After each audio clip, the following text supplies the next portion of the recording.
So, ayan mga kalingap, nandito na ako sa bahay. Datan ko dito si Kuya Mel. Nandito na sa loob. Ano kayang pakay nito sa akin? Kumusta? Ha? Anong atin? Dumating ka pa. Alam mo, may mga transaction tayong dapat ganun yun. Dapat marami tayong racket. Inaasahan ko pa naman pagdating ko dito, meron na akong kape, meron na akong tinapay. Ayun na baga, mayroon ng kape. Busog na nga ako. Magtit- Ina-acid na nga ako sa kape mo.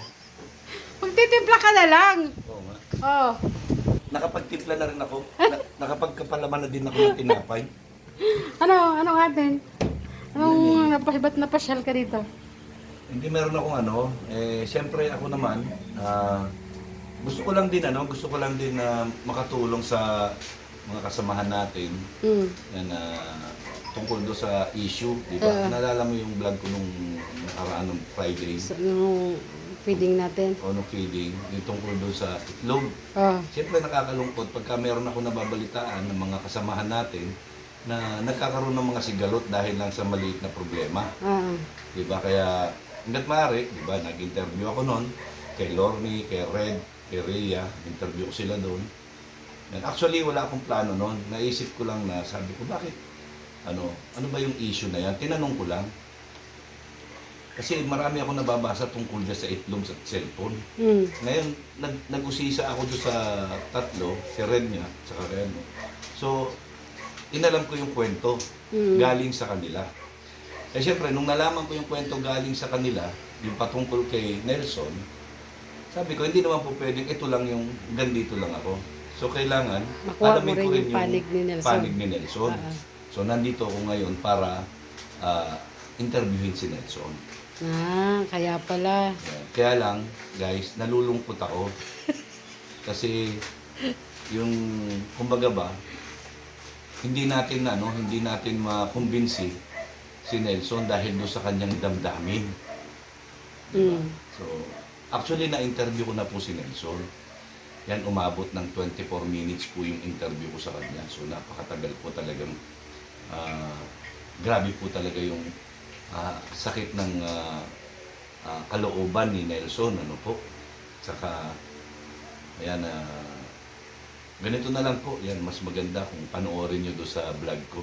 Yung sa interview ko mismo. Abangan nyo po. Abangan nyo yun. Yan, pagka yun hindi nyo napanood, yan, hindi nyo malalaman yung punot dulo. At kung ano yung saloobin ni Nelson. Mga Nelson. saloobin nila. Nakuha natin yung saloobin ni Red at ni Lorne. Ngayon naman, yung saloobin ni Nelson. Ay, grabe po talaga. Sa totoo lang. Nahirapan po akong kausapin si Nelson kasi nga, grabe. Yung talagang hinanakit niya. Hinanakit niya. Kaya panoorin niyo po yung interview ko. Doon yung malalaman lahat kung paano ako sinagot ni Nelson. Dapat, pagkatapos mo silang kausapin, pumunta ka na agad dito. Hindi mo na pinatagal. Hindi nga. Di ba nga Friday yun? Saturday, Sunday, di ba may gagawa sa bahay? Oo nga pala. Di ba? Ngayon, Kaya Lunes ka lang nakawala. Lunes ako nakawala. Yan, bukas, gagawa na naman ulit doon sa bahay. Bukas pa lang dadalhin yung gate. Kasi nga, sumama pakiramdam nung ni Foreman. Kanina galing ako doon sa bahay nila, nakikain din ako doon. Palaboy-laboy na po ako ngayon, pulubi na ako. Kung kanino na lang po ako. Hindi man halata. May Sharon pa. May Sharon pa ako. Hindi man halata, Kuya Mel. Yan, kaya ito. Yan, pero ako po ay nagpapasalamat, no? Dahil pinaunlakan tayo ng interview ni Nelson kahit na napaka-busy po niyang tao. Yan. Mula kaninang umaga, wala na yan. Nandun na siya sa pinagagawa niyang bahay. So, ito ay mahihahalong tulad to itong si Nelson kay Sam Ashley. Yan talagang, concentrate lang siya, focus lang siya doon sa mga project na meron siya as a charity vlogger. Ngayon, kung bakit nagkakaroon ng ganitong issue, nasasabit lang po yung pangalan niya. No? Nadadrag yung pangalan niya sa ganitong issue. Yan. Kaya nga lang, may pagkakamali, may lapses, pero ayun nga, sinagot ako doon ni, ni Nelson. Ewan ko kung matatanggap nyo yung sagot ni Nelson. So kaya, i-upload ko po ngayon, panoorin nyo po. Kaya kung mauna man yung upload ko, malate ito, sa mga hindi pa Paunahin ko yon. Isunod ko to. Sige. Ayun po. Para nun masubaybayan nyo po ng gusto. Diba? Para malaman natin yung pros and cons, yung kung sino yung may mali. Pero sa akin naman, para sa akin, yung parehas may mali. Parehas silang may mali. Kaya, ang sa akin lang, wag tayong manghusga o wag tayong magsalita ng hindi maganda sa mga taong hindi naman natin lubos na kakilala kung ano talaga ang tunay na katauhan niya. Kasi baka mamaya magsalita tayo, yung pala napipikon na, hindi natin alam. Yung pala nadidepress na, sumasama na yung loob, hindi natin alam. So, kilalanin muna natin yung tao na pwede nating biruin.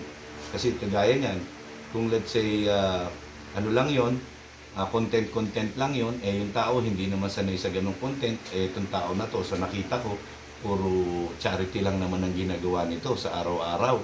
No, kung wala siyang charity, nandyan lang siya sa bahay, napakatahimik na tao. Diba?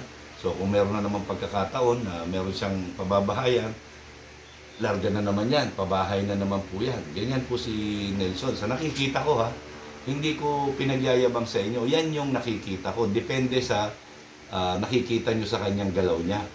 Diba? Ako, yun yung nakikita ko. Kaya ito yung sinasabi ko. Mabilisan lang yung interview mo Oo, hindi, siyempre may lakad din siya. Oo. Yan, may lakad din siya. Meron pa siyang bibiling materyales na kailangan ma-pick up niya. Kasi inaapuran niya yun dahil sa July 4 daw ay mag-ribbon cutting na siya. So, congratulations kay Nelson TV Official, no? Pagpatuloy mo yung magandang hangarin mo bilang isang kalingap, saludo ako sa iyo. Yan mas humahanga ako sa iyo kaysa sa sarili ko kasi ikaw ay nakakapag-charity ng tuloy-tuloy. Hindi madali ang pabahay, kuya. Hindi talaga madali. Ilan na yung pabahay ko? 7 ang naging pabahay ko. Yan, dalawang light materials at saka dalawang concrete tapos 5 light materials. Yan yung mga napabahay ko na. Siguro hindi naman naaalala nung iba kasi matagal na panahon na yon. Yan, siguro 6 years ago. Yan ang unang pabahay ko, kung matatandaan nyo, sa Masantol, Pampanga. Hindi po dito sa Daet. Yan yung pamilya na binabaha sa tubig. Na nagigising sila ng madaling araw pag nag-high tide. Yung mga bata pumapasok. 3:00 sa madaling araw, gising na sila. Yan, dahil tumataas na yung tubig. So ngayon, awa po ng Diyos, yung napabahayan natin, yung pamilya na yun, hanggang ngayon po, kumukontak pa rin sa akin. Kinukumusta ako, nanonood sa mga live ko. Yan, at yung panganay, si Angel, ay po siya, continuous po yung pagiging dean lister niya. Yan, at laging with honor. Yan, ganon din si Faith. Opo, silang dalawang magkapatid. Yan, tuwan-tuwa ako kahit hanggang ngayon. Yung mag-asawa po, yung si Arnold at si Jeanette Pingol, yan, hindi po nakakalimot sa atin. So, yun yung magandang tulungan, Oo, talagang meron pang nanira sa akin doon, siniraan din ako doon. Yung kagaya nung kay Nelson, yan, naranasan ko lahat yan. Maraming nanira sa akin, pero hindi sila nagtagumpay. Hanggang ngayon, si Kuya Mel nananatiling matatag. Hindi nga lang ako sikat, pero matatag. Di ba? Patuloy pa rin sa abot ng aking makakaya, magcha-charity tayo sa ngalan ng diwa ng kalingap. Di ba? Kasi tinanggap natin yung pagiging kalingap yung pagiging kalingap partner natin. Partner nga tayo ng kalingap, so meaning charity yan. So anything na gawin mo na makakatulong sa kapwa is charity. So, yun po mga kalingap. Huwag ka na maghangad ng kasikatan. Hindi naman ako naghahangad ng kasikatan. Alam mo kung bakit? Bakit? Maging masaya ka na lang na may natutulungan ka, ganyan. Simple. Masaya naman ako, di ba nga? Hindi ko na hinangad yung magkaroon ng golden play button. Tama na ako to sa silver, yan lang yung hinangad ko. Sana magka-silver din. Di ba? So, salamat po sa inyong lahat, mga kalingap, mga ate, mga kuya, mga ka-OFW. Sana po tuloy-tuloy lang po ang suporta sa aming mga kalingap partners, kay Kuya Bal Santos Matubang, kay Ate Edna, kay Kalingap Rab, at sa iba pang mga legit Ah. na Kalinga Partners Charity Vloggers. Salamat Kuya Mel. Walang anuman. Thank you. So ayun mga kalingap, salamat sa pagpapaunlak kay Kuya Mel na makausap natin kung ano yung pakay niya dito. Ako din naman, ako'y nababagabag, syempre, nababagabag na hindi rin ako syempre, hindi man baga nakatulong sa akin si Nelson. Kung ano yung mga bagay na problema niya, problema ko din. Kaya di tayo nagla-live isang beses, dalawang araw na. Dalawang araw na akong hindi nakaka-live. Kasi, sa totoo lang, talaga, ayoko talaga ng issue. Ayoko ng mga paghaharap ako sa camera, di ba? Gusto ko lang good vibes. Kasi, madami tayong mga problema, madami tayong mga pinagdadaanan. Kaya, yun, sana matapos na yung mga issue, mga salita na hindi karapat-dapat na marinig mo sa mga kapwa mo Kalinga partner. Kasi parang iisa lang tayong pamilya tapos naggaganon pa tayo, no? So ayun, thank you so much po sa inyong lahat, sa inyong papanood. Maraming salamat.